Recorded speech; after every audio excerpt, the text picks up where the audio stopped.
Broјот на луѓе кои од година во година доаѓаат во нашите ординации се зголемува пред се поради алергичноста која покажуваат на сончевите зраци. И самите пациенти многу често поставуваат прашање зошто е тоа, докторка, така, затоа што ја поранешните години многу повеќе се изложував на сонце, сега не. Озонската обвивка која не штити од година во година станува, да кажеме, оштетена, така да концентрацијата и количината на UV зраци кои поминуваат се многу, да кажеме, во поголемо ниво.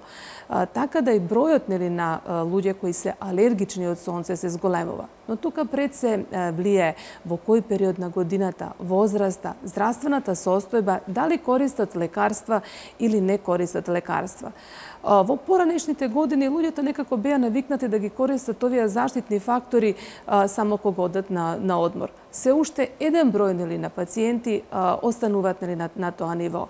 Меѓутоа, кога ќе осетат алергија која и текако не е пријатна, која е проследена со чешање, која е проследена со црвенило, со еден ситен осип, бараат начин како да се заштитат.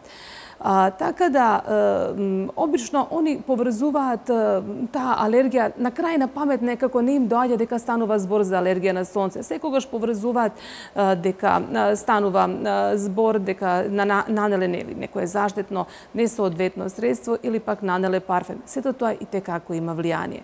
Но бројот на пациенти кои се јавуваат и текако се зголемува.